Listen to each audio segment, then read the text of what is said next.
Buenos días, bienvenidos. Estamos haciendo una prueba de sonido. En breve empezamos. ¿Nos podrían confirmar si se escucha? Sí, se escucha.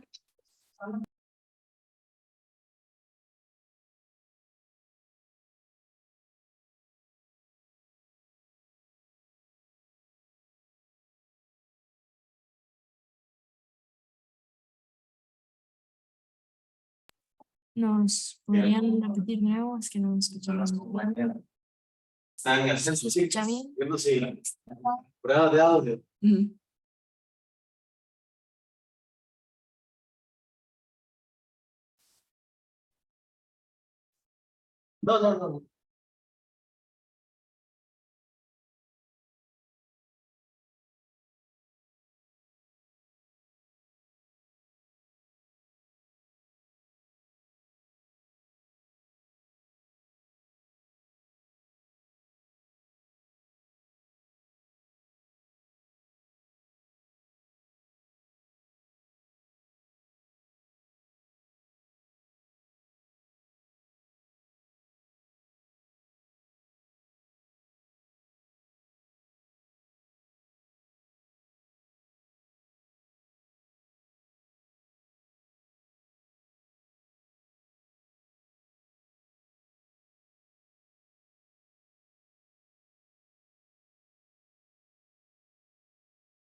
Buenos días. Ya casi vamos a empezar. Antes nos gustaría que nos confirmaran si se escucha el audio se escucha bien el audio.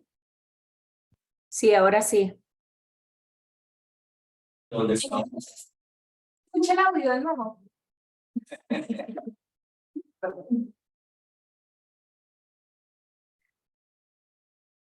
Entonces, para hacer mejor la confirmación, nos gustaría saber si se escucha el audio desde aquí.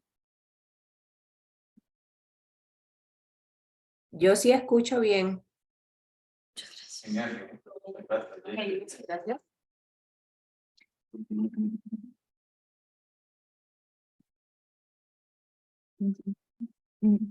Hasta la cama, ¿cierto? Sí, puede pasar.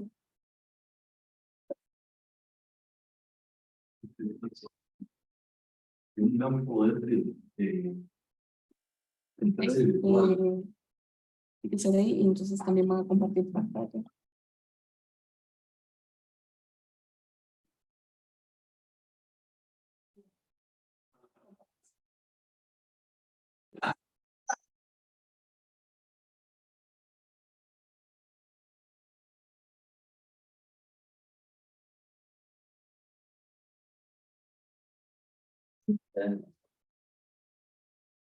Okay.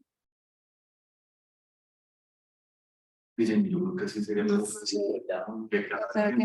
es que esto recuerda que ahora se está compartiendo. Entonces, entonces ahora tienen que meterse de nuevo.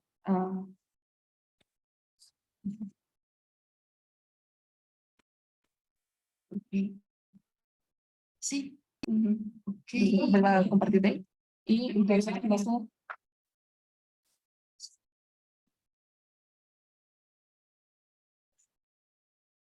Aquí. Está cargando. Ok, eso bien.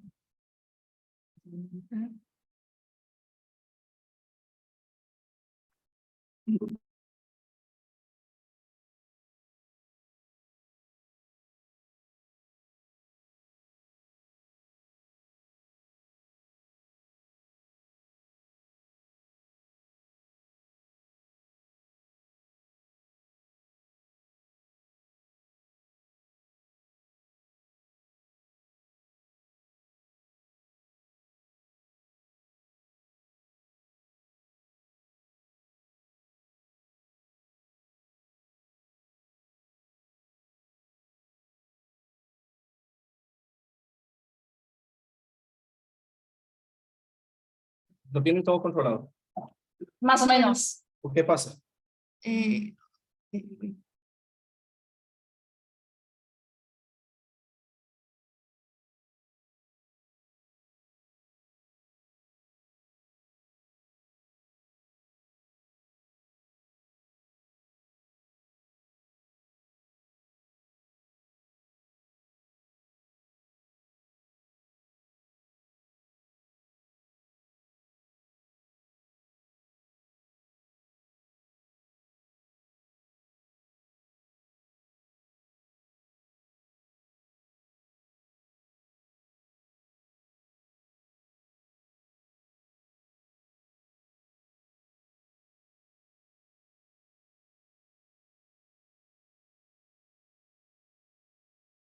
Sí, para la gente que está entrando.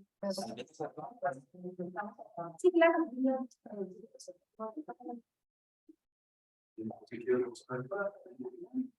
Porque, bueno, más.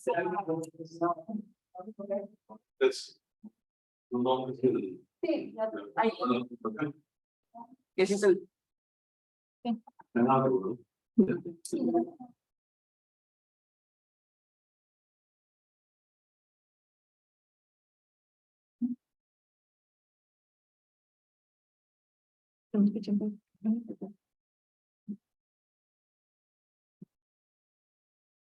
Buenas tardes a todos los presentes, tanto presencial como virtualmente. Entonces, vamos a empezar con la primera ponencia. El señor Luis Rojas Torres es doctor en educación, máster en estadística y licenciado en enseñanza de la matemática. Labora en la Escuela de Matemática y el Instituto de Investigaciones Psicológicas de la Universidad de Costa Rica. Cuenta con diversos artículos e investigaciones en los temas de construcción, validación e instrumentos de medición, aplicaciones de los modelos de medición y factores asociados al rendimiento académico, en especial la ansiedad ante los exámenes, el razonamiento cuantitativo y el razonamiento en contexto matemático. El título de la ponencia es Procesos de resolución determinantes a la dificultad de los problemas matemáticos. Entonces vamos a dar paso al profesor Luis Rojas y a los demás participantes que nos gustaría que se presenten también. Gracias, buen día. Mi nombre es Kenner Ordóñez. Nos va a acompañar en la presentación, como decía, el compañero Luis Rojas, la compañera Carol Jiménez y la compañera Marisela Valverde. Todos trabajamos en el Instituto de Investigaciones Psicológicas de la Universidad de Costa Rica específicamente en la prueba de actitud académica, que es la prueba que se utiliza para el ingreso a esta universidad y a la Universidad Nacional de Costa Rica. Como nos dijeron las compañeras, vamos a hablar un poco de procesos de resolución determinante de la dificultad de procesos de razonamiento en contextos matemáticos. Para eso vamos a hablar de algunos elementos importantes antes de comenzar el ciclo de tema. Entonces, para eso tenemos unos breves conceptos. Y parte de esto es precisamente qué entendemos por razonamiento en contextos matemáticos. En este caso, lo que tenemos es una situación problema que tenemos que resolver. En este caso, aplicamos heurísticas, algunas heurísticas que para poder llegar a la solución del problema tienen que complementarse con el razonamiento y con conocimientos en matemáticas. Una vez que nosotros aplicamos esto, vamos a tener lo que conocemos como razonamiento en contexto matemático para este trabajo. Además, ¿en qué casos utilizamos el razonamiento con contextos matemáticos? Bueno, uno de esos problemas de aplicaciones donde vamos a encontrar ese tipo de razonamientos es, por ejemplo, cuando tenemos un grupo de personas y ese grupo de personas quieren tomar un espacio, por ejemplo, para ingresar a la universidad. Entonces, ¿cómo poder tomar ese grupo de personas y saber cuál es la ideal para que ocupe ese espacio? Pues precisamente para eso se utilizan en muchos casos algunos instrumentos de evaluación, y precisamente esa es una de las aplicaciones del razonamiento en contextos matemáticos para pruebas de selección. Y entonces es muy importante ese instrumento. Este instrumento tiene que tener mucha calidad porque eso implica un cambio en la vida de estas personas. Ahora, ¿qué pasa con ese instrumento? Entonces, ese instrumento que utiliza razonamiento en conceptos matemáticos, hay que diseñarlo muy bien porque implica cambios en la vida, influye en la vida de esas personas. Y entonces, para el diseño, vamos a contemplar el razonamiento, principalmente en la práctica académica de acá de la universidad. Nos centramos más en el razonamiento y nos apoyamos en un contexto matemático que va a tener ciertos contenidos. Entonces, para el diseño de esa prueba, es muy importante garantizar la calidad. Y nosotros utilizamos acá estándares internacionales para eso. Algunos de los elementos que estamos incorporando precisamente son modelos estadísticos, y uno de ellos es precisamente el modelo LLTM, por siglas en inglés. El modelo logístico lineal del test, precisamente lo que hace en la forma que lo estamos utilizando es tratar de predecir la dificultad del grupo de ítems que va a conformar el instrumento. Para eso, para tratar de predecir la dificultad, vamos a contemplar un conjunto de variables. En nuestro caso, que es razonamiento en conceptos matemáticos, obviamente vamos a utilizar el razonamiento matemáticos, y también van a incluir algunas características de cada uno de los ensayos. ¿Cómo hicimos este trabajo? Particularmente, utilizamos la prueba de actitud académica real del 2019. En ella había 75 ítems. Originalmente se preseleccionaron 35 ítems de contexto matemático. Y el alfa del programa de ese instrumento es de 0,86. En la muestra, básicamente, bueno, en esencia es casi la misma, digamos, 5.813 hombres, 6.987 mujeres, con un total de 11.800 examinados en ese formulario, en ese cuadernillo. Ok, una vez que tomamos ese instrumento, nosotros obtuvimos 13 procesos de razonamiento y 5 atributos de contenido. Entonces, la combinación de estos elementos, de esas variables de estudio, la combinación, interacción de ellos, lo que hace es decirnos la dificultad de esos 31 ítems que fueron los que quedaron. 4 ítems fueron, bueno, unos cuantos ítems fueron excluidos del análisis porque no cumplían con la calidad técnica que se requiere. Los atributos de contenido particularmente incluyen relaciones actuales, conocimiento requerido, larga extensión, la complejidad textual y el uso de negaciones. Cada una de ellas es bastante, pueden leer ahí, es bastante transparentes, bastante trabajados. Vamos a continuar para... Y bueno, el procedimiento específicamente. La prueba de actitud académica, por las consecuencias que tiene, cuenta con un banco de ítems calibrado con altos estándares de calidad. Esos ítems, como parte de los procedimientos que aplicamos, están clasificados en 4 categorías. Una de ellas es generalización, representación, indagación y verificación. Para cada uno de estos ítems del banco, se escogieron 6 ítems por cada una de las categorías. Después, a cada uno de esos ítems se le buscó la combinación de variables que vimos anteriormente para ver cómo predecían la dificultad. Y después de eso, hicimos en la aplicación del método LLTM precisamente para tratar de predecir la dificultad. Vamos a ver algunos ejemplos de estas clasificaciones. Buenos días. En esta parte les queremos presentar algunos ejemplos que hemos preparado para identificar precisamente los procesos de actividad. Entonces, en este primer ítem, tenemos un ítem que está clasificado dentro de generales. Tenemos una secuencia y nos pregunta cuál de las siguientes funciones una expresión equivalente a ese resultado. Al leer la secuencia, tenemos que ese sub 1 es igual a 1, que es el valor de la posición. Ese sub 2 es igual al término anterior, que es ese sub 1, más el valor de la posición que es 2. Ese sub 3, el tercer término, es igual al término anterior, que es ese sub 2, más el valor de la posición, que es ese sub 3. Pues para poder encontrar el término equivalente a ese sub 2, vamos a representarlo como el término anterior, que es ese sub 11, más el valor de la posición que es 2. Y con esto queremos simplificar el proceso. Le hemos llamado, y podemos pasar un... que le hemos llamado identificar una regla de recursiva, en donde vamos a reconocer cómo se asocia un término de la secuencia con el término previo. En el siguiente ítem, tenemos nuevamente un ítem de generalización, en el cual tenemos una secuencia. Nos pregunta a cuánto equivale el secuencia. Entonces leemos la secuencia, tenemos que N1 es igual a 2, N2 el término es igual a 2, el tercer término, N3 es igual a 6, cuarto término, N4 es igual a 6. También podemos observar que cuando tenemos un término en una posición impar, por ejemplo, 1 N3, es equivalente al doble de la posición. Por ejemplo, el N1 es igual a 2. Y cuando tenemos un término en una posición par, es equivalente al término previsto. Por ejemplo, N2 es igual al valor de N1, que es igual a 2, o N4 es igual a N3. Entonces, si queremos saber a cuánto equivale, pues decimos que está en una posición par, el equivalente al término predecesor es impar, el N15, y este tiene que ser el doble de la posición en la que está, es decir, 200.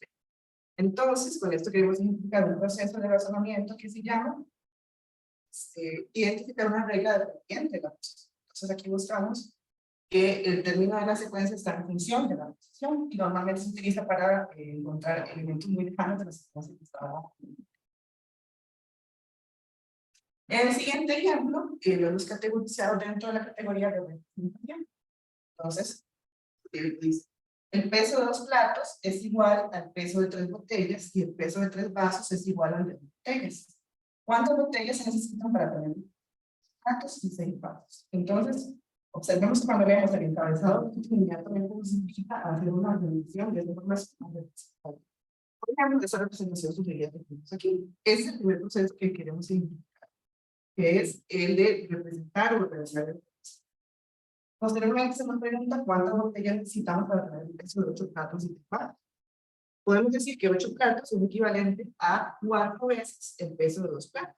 Si sabemos que el peso de 2 platos es igual a 3 botellas, pues también podemos decir 4 veces el peso de 2 platos es 4 veces el peso de 2 botellas. Y lo mismo para los vasos. 6 vasos es lo mismo que decir 2 veces el peso de 3 vasos. Si 3 vasos es equivalente al peso de 2 botellas, pues entonces 2 veces el peso de 3 vasos va a ser equivalente a 2 veces. ¿Qué fue lo que hicimos aquí? Bueno, inferimos con base en la representación, pero una representación inicial que nos va a ayudar a tomar decisiones sobre cuáles son la organización o las operaciones que yo debo realizar para poder encontrar la respuesta. El siguiente ejemplo, igual dentro de la categoría de representación, dice lo siguiente: Noelia recorre todos los días la misma distancia para asistir a su trabajo. Puede realizar el caminando, en bus. Caminando tarda 3 veces. Tardaría en tren. Si utiliza tren, tarda 2 veces más que si podemos. Más tarde caminando que en bus. Entonces vemos que una parte de una vez invita a hacer una representación, que es la que tenemos aquí. 2 veces más que en tren y en tren tarda 2 veces más. ¿Cuál es el proceso que queremos representar aquí? Bueno, tenemos esta representación, podemos hacer, agregar un dato adicional o combinar las representaciones, que es lo que vamos a hacer en este caso. Como caminando tarda el triple o 3 veces más de lo que tarda en tren y el tren tarda 2 veces más de lo que tarda en bus, podemos decir que caminando tardaría 3 veces, es decir, caminando tardaría 6 veces más. Entonces ahí estamos haciendo eso que es poder combinar 2 veces. Mi compañera Carla le va a explicar más procesos. Buenos días. Yo voy a ejemplificar también algunos de los ítems con otros de los procesos que trabajamos en la investigación. Este primer ejemplo que les presento dice, bueno, les estamos dando una definición de una operación que deben de realizar, pero la estamos definiendo nosotros, el estudiante tiene que asumir esa operación y la misma pregunta que dice, ¿cuál de las siguientes opciones es verdadera? Igual nos lleva a pensar que con lo que hay que trabajar son con las opciones y que hay que hacer justamente una verificación. Este tipo de ítem es el que hemos categorizado nosotros dentro de verificación. Y el proceso que nosotros vemos aquí presente es lo que le hemos llamado análisis directo de opciones, porque justamente lo que se invita es que la operación que estamos definiendo aquí, para poder encontrar la solución, debería de verificar que esto se cumpla y que se cumpla la operación que le estamos dando en la misma operación, en cada una de las opciones para encontrar la clave que. El siguiente ejemplo dice, considere PIQ, nuevamente les estamos diciendo que son números positivos y enteros, y le damos un tercer número que depende de ese P y de ese Q. Vean que nuevamente la pregunta dice, ¿cuál de las siguientes afirmaciones con certeza es verdadera? Nuevamente nos vamos a trabajar con las opciones, es un ítem también de la categoría de verificación, pero justamente aquí las opciones nos llevan a que tenemos que darnos como casos. Entonces, eso es lo que nosotros hemos llamado como análisis basado en la búsqueda del contraejemplo, porque los casos, los valores que se van agregando en cada una de las opciones para descartarlas y poder encontrar la que es verdadera, son contraejemplos que van a contradecir la misma opción, ¿verdad? El siguiente ejemplo, vean cómo cambia este tipo de preguntas. Dice, en un terreno hay 130 árboles, se habla de cuántos árboles son medianos.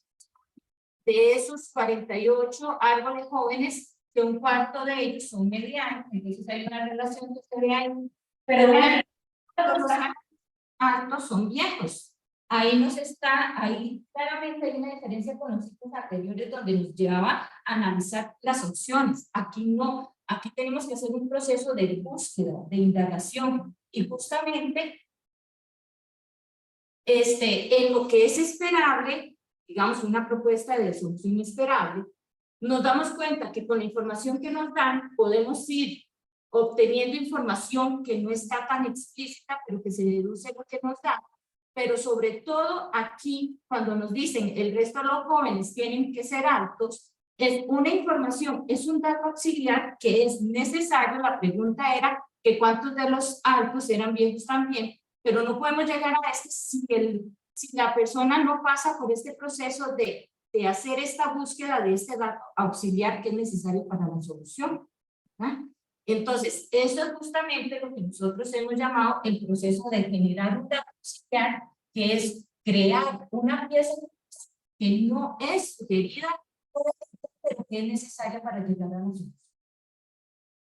El siguiente ejemplo también nos dice, Rafael debe digitar una contraseña de 6 dígitos para desbloquear la pantalla de inicio de su computadora.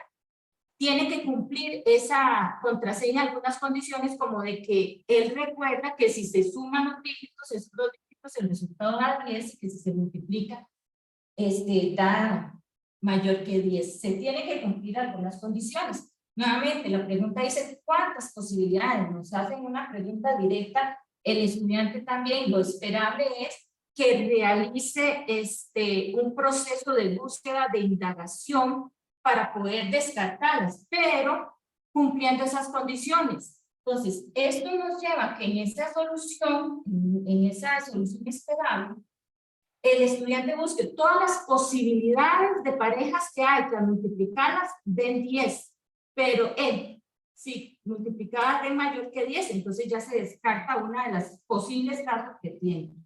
Tienen que analizar otros casos que además cumplan con la otra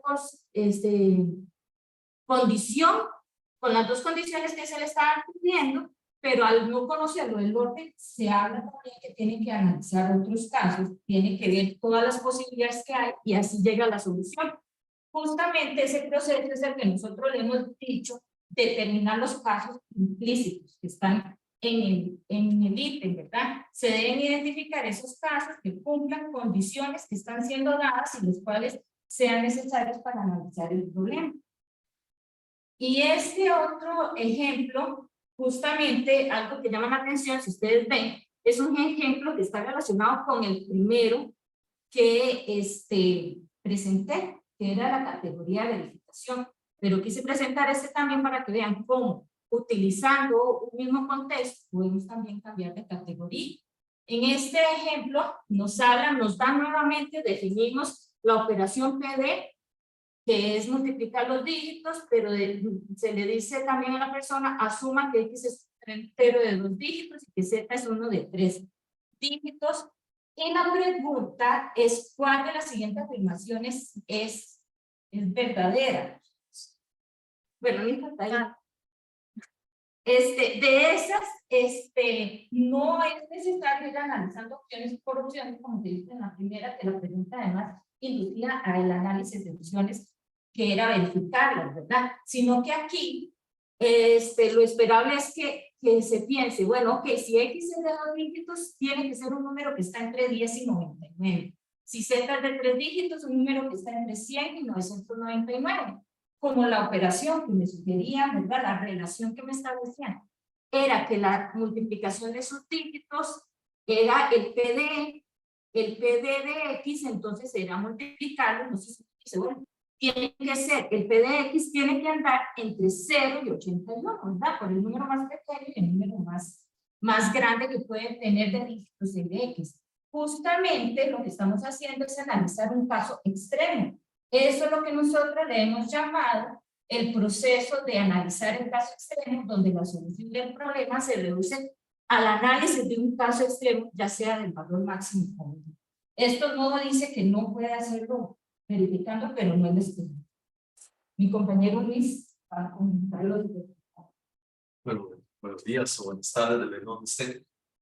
Vamos a ahora sintetizar lo que han venido diciendo los compañeros, y es ver cómo, analizar cómo influencian todos esos procesos que ellos presentaron en la dificultad, cuáles realmente hacen que los ítems sean más difíciles, ¿verdad? Entonces, antes de contarles esto, solo quiero que tengan presente de que la dificultad que trabajamos se maneja en una escala donde generalmente el -2 significa que está el dificultad baja, o sea que es muy fácil, el 2 es que es muy difícil, ¿verdad? Porque es alta, y el 0 es dificultad media. Entonces, vamos dando pasitos como de uno en uno. Entonces, si el proceso que tenemos contribuye a una unidad, quiere decir que hace que el ítem suba de nivel de dificultad, ¿verdad? De bajo a medio bajo o de medio bajo a medio bajo. Entonces, lo que vamos a ver es cómo estos procesos aportan a la dificultad. Si ustedes los ponen en el ítem, si lo hace más difícil o lo hace más fácil.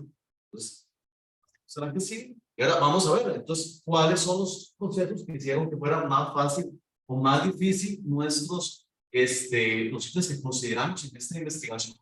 En particular, con respecto a los que tienen que ver con el formato de los ítems, nos dimos cuenta que si se ocupaba conocimiento para resolver los ítems, o si la pregunta tiene una complejidad textual alta, hacía que los ítems fueran más difíciles. Si notan, en complejidad textual es de casi una unidad, quiere decir que si un ítem tiene complejidad textual, puede hacer que pase de medio a medio difícil, ¿verdad? Entonces vean que aumenta de categoría la dificultad.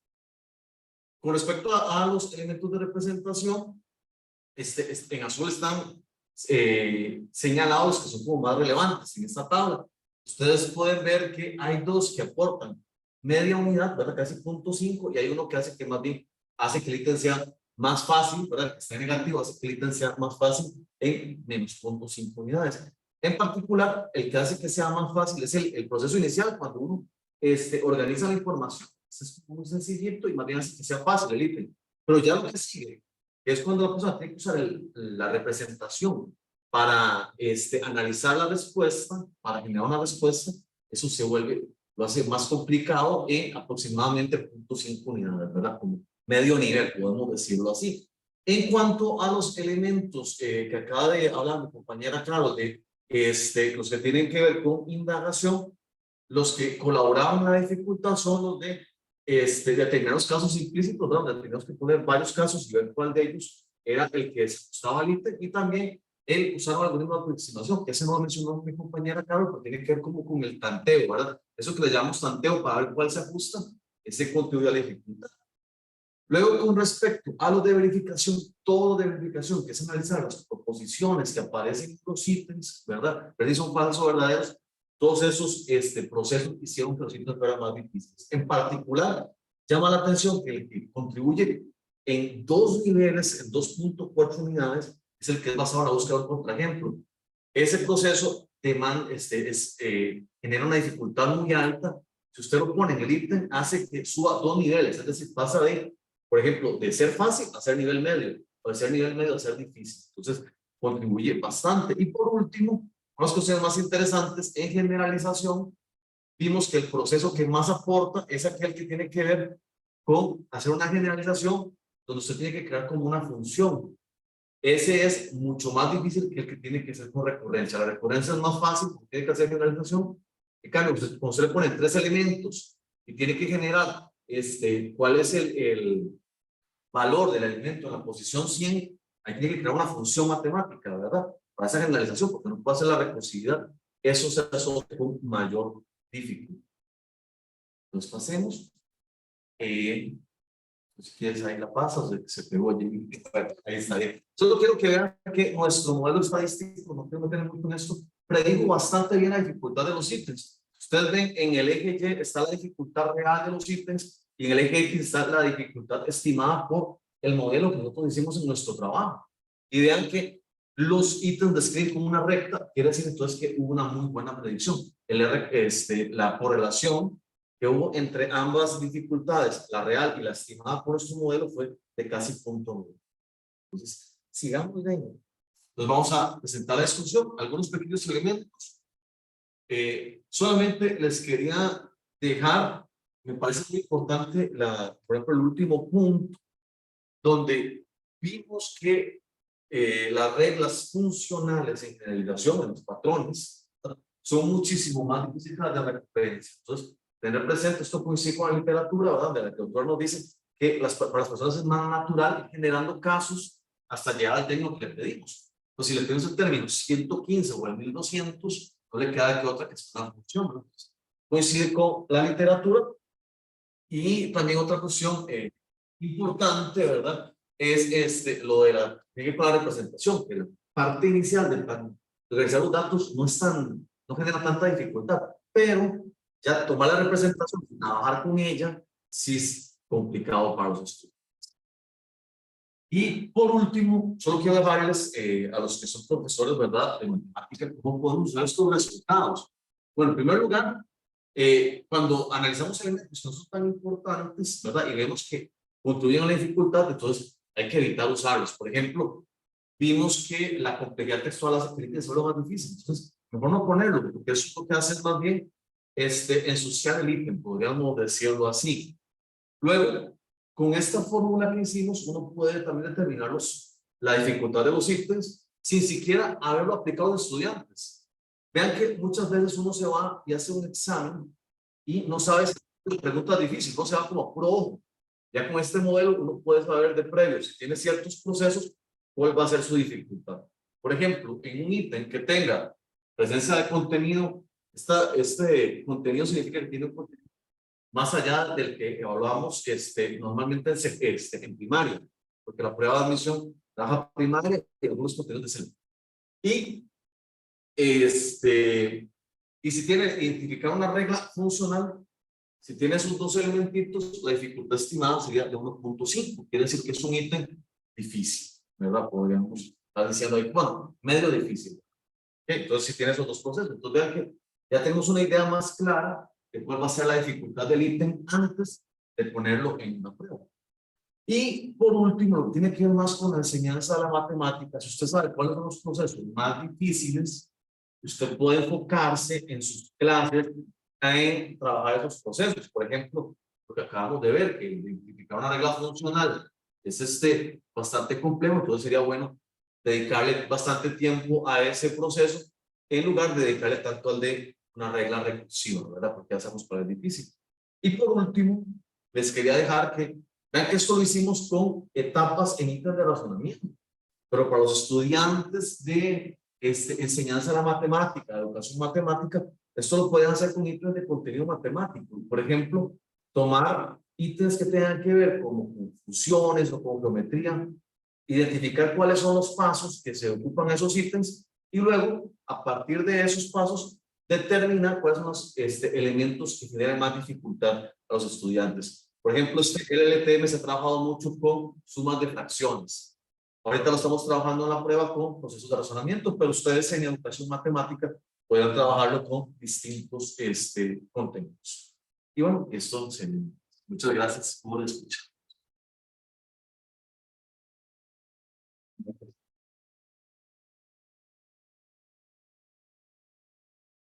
A continuación, por favor, las personas que están virtuales, si tienen alguna pregunta, si pueden hacerla en el chat o si quieren encender el micrófono y hacerla.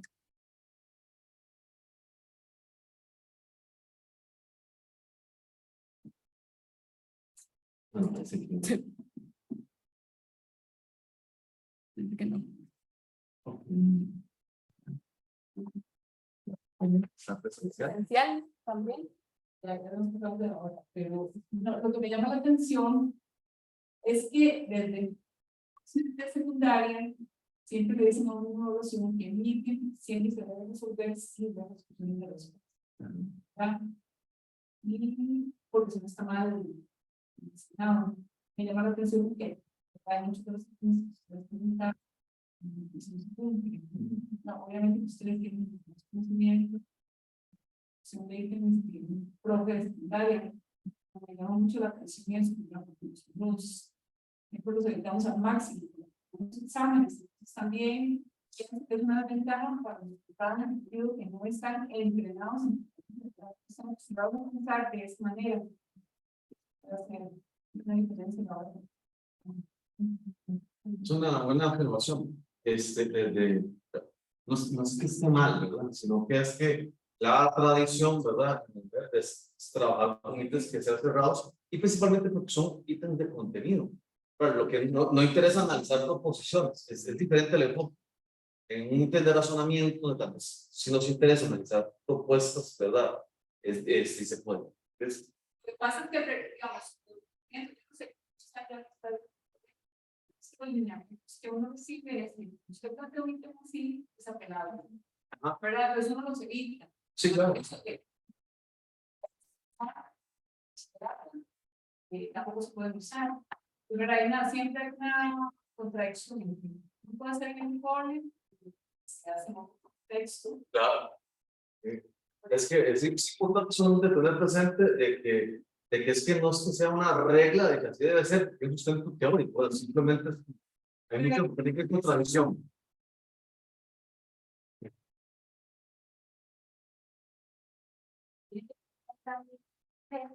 Es, ok, hacemos exámenes para medir contenidos de esta manera.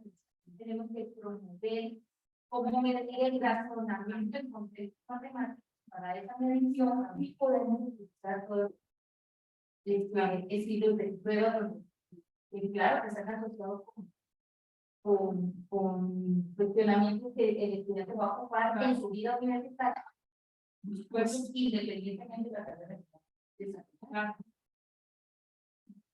Interesante. El artículo tiene todos sus El que ustedes es un resumen pequeño, ¿verdad? Ya usted ya más a profundidad que ya es una evaluación. Pues hablamos de lo que haremos pasar, ¿sí? No, tenemos bien. Y a todas las personas que nos acompañan, entonces, muchas gracias, todos y todas. Muchas gracias. Ahora con esto vamos a pasar a la segunda ponencia, aunque lamentamos un poco el tiempo ya que tuvimos unos inconvenientes al principio.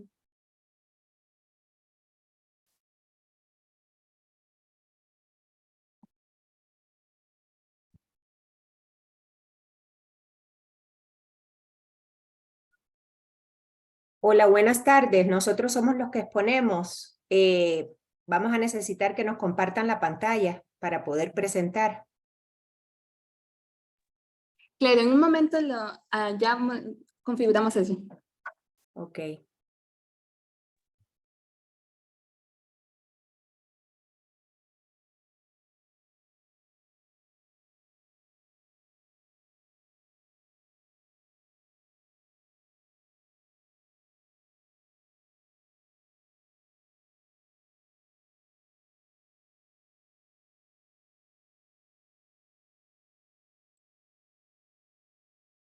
Ya está habilitada la opción de compartir pantalla.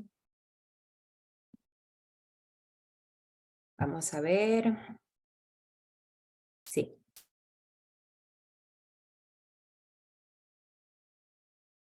¿Solo para mí o para cualquiera? Porque hay otra compañera que también va a tener que presentar cosas. Sí, está para cualquier participante. Perfecto. Ahí nos avisa entonces.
Buenas tardes nuevamente.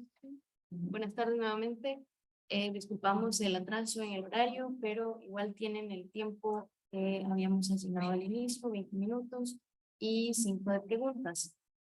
Vamos a proceder a presentar a los ponentes.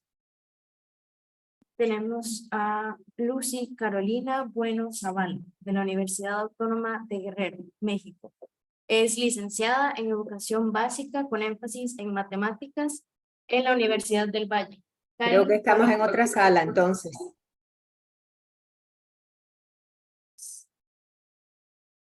Sí, buenas tardes. Sí, eso es lo que estoy intentando pues escribir desde hace rato en el chat, que sigo yo, pero no sé qué pasó. Esta no es el aula 408. No, esta es la 405. Ay, Dios, ok, perdón. Es que nos mandaron a esta, perdón. No se preocupe.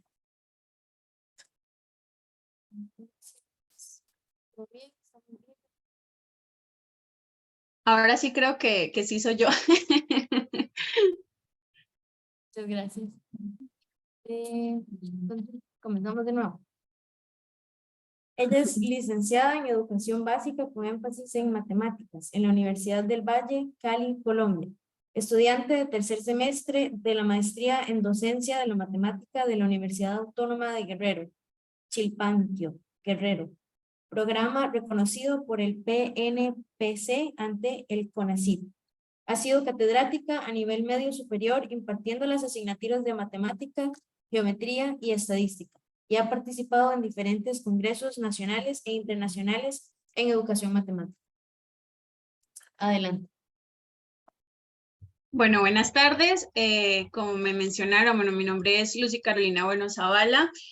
Soy estudiante de cuarto semestre, bueno, cuando fue la relatoría estaba en tercero y ahorita estoy en cuarto semestre de la maestría en docencia de la matemática de la Universidad Autónoma de Guerrero, México. Mi asesor, el doctor Gerardo Salgado Beltrán, y les vengo a presentar un avance acerca de, bueno, un avance de mi investigación y titulada Una intervención docente para el aprendizaje de la pendiente en el bachillerato.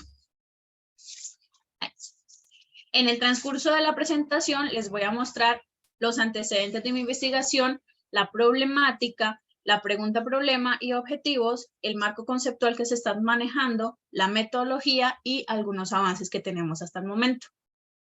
Bueno, dentro de los antecedentes tenemos que tener en cuenta que la pendiente ha sido un concepto que se ha sido un reto para el proceso de enseñanza y aprendizaje. Por ende, muchas investigaciones han centrado el objetivo o han centrado su mirada en observar qué es lo que pasa alrededor de ella. El primero, bueno, sería resaltar los errores de los estudiantes cometen cuando se enfrentan a tareas que deben resolver por medio de la pendiente. Por ejemplo, uno de los errores más comunes que tienen los estudiantes es que intercambian lo que son las coordenadas en la ecuación y(m) igual a y2 menos y1 sobre x2, x1. Quiere decir que lo que hacen es cambiarlo. Por ejemplo, pueden poner las x arriba, las y abajo o simplemente intercambiar, que quede, por ejemplo, y2 menos y1 sobre x1 menos x2. Ese es uno de los errores más comunes que las investigaciones apuntan. Pero no solo los estudiantes tienen errores, también los docentes tienen algunas dificultades porque trabajan la pendiente exclusivamente con la fórmula y no en forma variacional o no de otra manera, lo que lleva a que utilizarla en contextos diferentes a lo que es intramatemático, pues se les dificulta cuando trabajan este concepto. Todo esto se da que la pendiente tiene diferentes significados. Estos diferentes significados los podemos atribuir, por ejemplo, a lo geométrico, a lo algebraico, a lo analítico y a lo conceptual, que pues si algo más adelante se los daría forma. A partir de todo esto, de los errores, de las dificultades y los diferentes significados que la pendiente posee, las investigaciones trabajaron o miraron cómo las personas, ya sean estudiantes o profesores, lograron mirar o cómo hacían para resolver esos diferentes problemas o estos diferentes ejercicios que se hacían en relación a la pendiente, y se lograron identificar las 11 conceptualizaciones de la pendiente que más adelante los vamos a analizar un poco más. A partir de esto, bueno, tenemos que las conceptualizaciones son los diferentes registros que posee la pendiente. Por ende, las representaciones semióticas hacen parte fundamental de esta forma o de esta manera en que pueda conceptualizar la pendiente. Por ejemplo, cuando hacemos el tránsito de un registro a otro, ya sea el algebraico, el geométrico, el lenguaje natural o el gráfico, podemos trabajar las diferentes o podemos conceptualizar mejor el concepto de pendiente. Además, tenemos que tener en cuenta que la pendiente está, tiene o está vinculada a otros conceptos. Por ejemplo, el de la función lineal, el de las ecuaciones diferenciales, por ejemplo, en el movimiento rectilíneo cuando estamos hablando de física, en la derivada integral cuando estamos hablando del cálculo diferencial. Todo esto nos lleva entonces a plantearnos la siguiente problemática. Por ejemplo, por todo lo anterior que les dije, se caracteriza el concepto de pendiente como polisémico, que quiere decir que tiene diferentes formas de conceptualizarlo. Para esto, o bueno, como tiene tantas formas de conceptualizarlo, tantas formas de ver ese concepto, tenemos que este es base para los conceptos más avanzados, como lo había mencionado, por ejemplo, el de la derivada, el de la integral, el de la función en sí, correlación lineal en estadística o movimiento rectilíneo en física. Pero esto también se debe tener en cuenta que no solo se trabaja de la manera geométrica, como lo estamos manejando con los puntos en el plano cartesiano, sino que se debe trabajar de una forma variacional también. Ya que esto no se trabaja o esto en la escuela no se trabaja, puede propiciar diferentes errores cuando se intenta conceptualizar esa pendiente o esa forma de trabajar. Y para evitar todo esto, para disminuir, no creería que evitar, sino disminuir esos errores, se requiere el uso de los diferentes registros de representación. ¿Por qué? Porque cuando se utilizan los diferentes registros, estos juegan un papel primordial en el proceso de enseñanza y aprendizaje. ¿Por qué? Porque van a poder hacer una articulación y una conceptualización como tal fuerte de la pendiente. Pero si se realiza o se hace mal ese cambio de registro de uno al otro, entonces se pueden trabajar también otras dificultades cuando se van a hacer la articulación entre los diferentes registros. Todo esto nos lleva entonces a nuestra pregunta de investigación. ¿Cómo incide el diseño de una intervención docente para mejorar el aprendizaje de la pendiente centrada en la conceptualización razón geométrica por medio de las representaciones semióticas en estudiantes de tercer grado de bachillerato, cuyo objetivo sería el diseño y evaluación de una intervención docente para favorecer el aprendizaje de dicho concepto desde la conceptualización razón geométrica a partir de la teoría de representaciones semióticas? Bueno, nuestro marco conceptual que hemos trabajado parte de dos grandes grupos.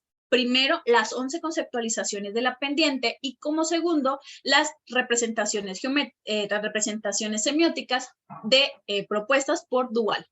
Inicialmente tenemos las conceptualizaciones de la pendiente definiendo una conceptualización como una representación específica, en las cuales estas representaciones específicas se pueden ver asociadas a través de dos situaciones, el lenguaje verbal o el lenguaje no verbal. Dentro del lenguaje verbal tenemos que cuando se habla, por ejemplo, de una palabra de inclinación, de declive, de ángulo, ahí estamos trabajando la pendiente de forma oral. Cuando lo vemos por escrito, pues cuando lo escribimos, cuando utilizamos la fórmula, cuando lo podemos relacionar en un problema, ahí estaríamos por escrito. El icónico, cuando manejamos gráficos, figuras, manejamos dibujos, algún gráfico conceptual, etc. Dentro del lenguaje no verbal tenemos dos, el kinestésico y el facial. Dentro del kinestésico es cuando utilizamos las diferentes partes de nuestro cuerpo para relacionar la inclinación de una recta. La más común es cuando utilizamos lo que es las manos para decir qué tan inclinada está y no. En este caso, o en el caso de la pendiente, el facial no se da porque pues en la cara es como difícil encontrar el término pendiente. Ahora, tenemos las 11 conceptualizaciones de la pendiente, aquí están todas, lo que es la razón algebraica, la razón geométrica, la propiedad funcional, la situación mundo real, indicador de comportamiento, propiedad física, coeficiente paramétrico, la conceptualización en trigonometría, en el cálculo, la propiedad determinante y la constante lineal. De esas 11 conceptualizaciones, cada una viene relacionada una con otra, pero en sí nosotros nos vamos a centrar en la razón geométrica. ¿Por qué? Porque esta razón Bueno, es la razón de desplazamiento vertical y desplazamiento horizontal en la gráfica de una recta. Subida sobre bajada en el gráfico de la recta. Aquí, bueno, vamos a partir todo lo que sabemos, que la pendiente es igual a delta y sobre delta x, donde ese delta y van a ser los desplazamientos verticales que yo tenga y el delta x van a ser los desplazamientos horizontales que yo tenga. Aquí, dependiendo del signo, por ejemplo, de si el desplazamiento es hacia arriba, la pendiente es positiva, y si el desplazamiento es hacia abajo, la pendiente es negativa. Y aquí pues tenemos mucho en cuenta la forma también para leerla, la forma de leer un gráfico en sí. Ahora, nuestra segunda rama o nuestro segundo enfoque teórico son las representaciones semióticas, asumiendo como una representación semiótica un sistema particular de signos que pueden tener diferentes significados dependiendo de la persona que los utilice. Aquí nos vamos a centrar específicamente en lo que los estudiantes planteen o cómo el estudiante hace o crea sus significados. Tenemos que a los estudiantes en sí se les dificulta hacer esa transición entre representaciones. ¿Por qué? Porque no están acostumbrados a hacerlo. ¿Por qué? Porque el profesor tampoco las hace. Y eso hace que no se logre una correspondencia y no logre una articulación entre ellas. Por ende, su representación mental del objeto es un poco limitada. Para evitar esto o para que no se dé esto, vamos a trabajar entonces las 3 actividades cognitivas propuestas por Duval. La primera es la formación, que es cuando el estudiante identifica en qué registro se encuentra. La segunda, el tratamiento, cuando puede pasar o manejar diferentes registros, o en el mismo registro, perdón, manejar moverse en el mismo registro. Y por último, la conversión, que es cuando puede hacer un registro, pasar de un registro a otro.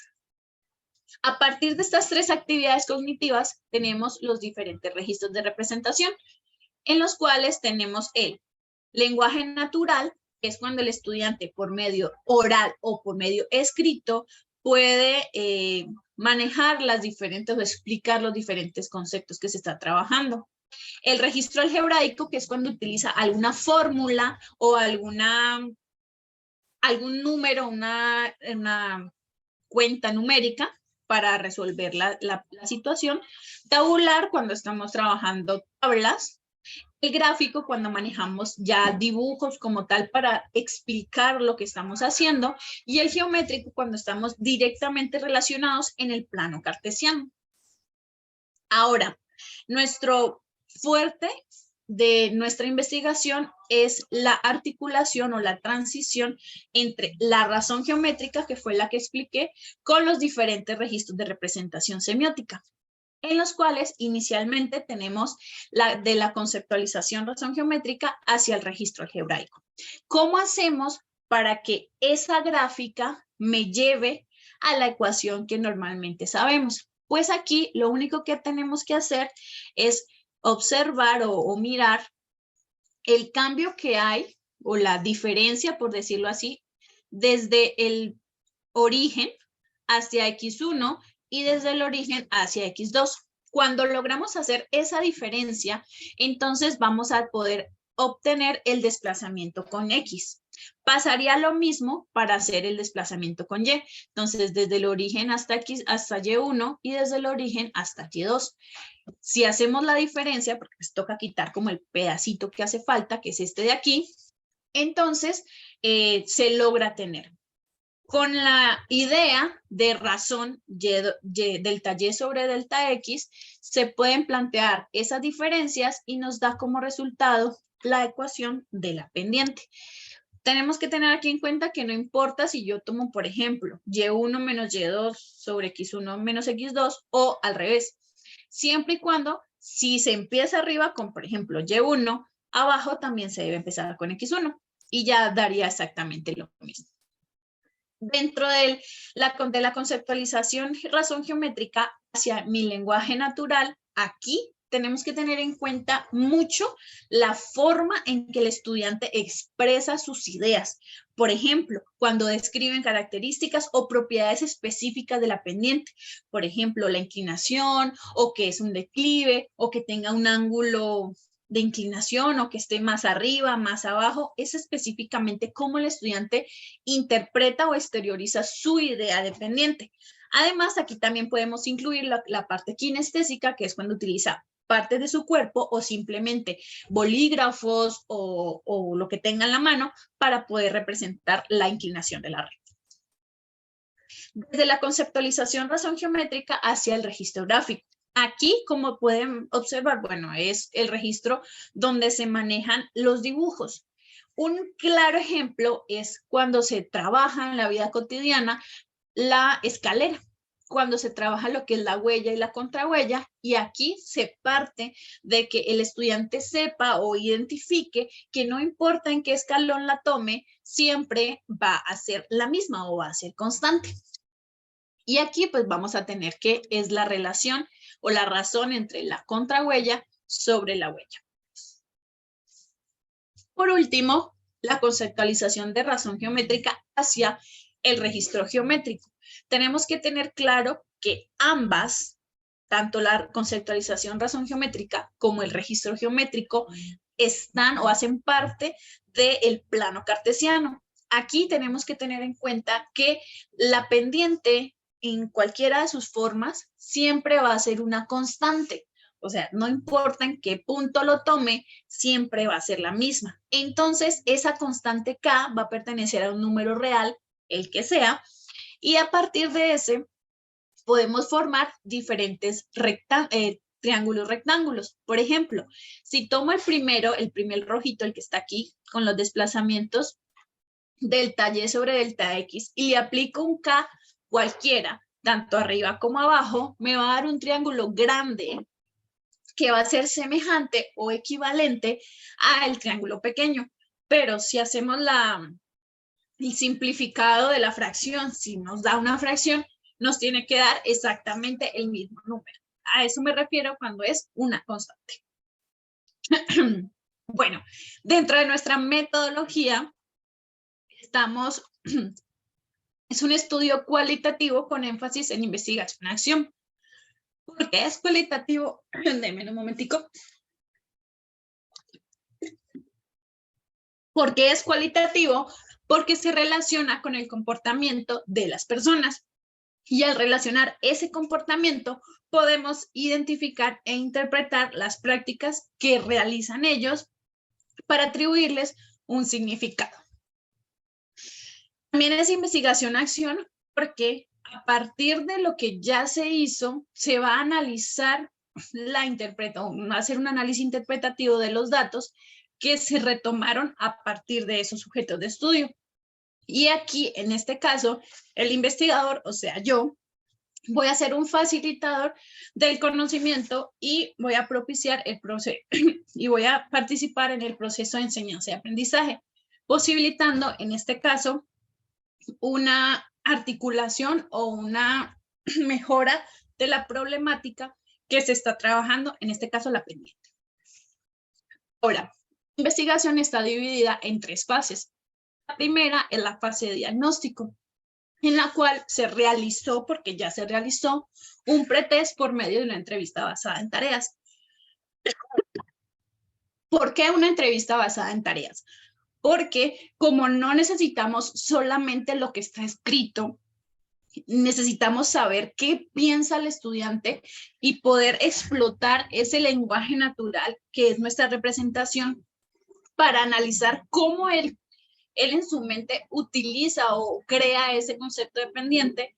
Por eso nos basamos en el pretest por una entrevista basada en tareas. Ahora, el diseño de una secuencia, bueno, sería diseño y aplicación de una secuencia, nos basamos en la literatura, lo que propone el currículo y los libros de texto aquí en México, utilizando, por supuesto, la propuesta de Díaz Barriga de secuencias didácticas, lo propuesto por Stoney Monroe sobre las conceptualizaciones y Dual, las representaciones semióticas. Una tercera fase, bueno, la segunda fase ya se hizo, ya se diseñó y estamos como en el análisis también de los resultados del diagnóstico.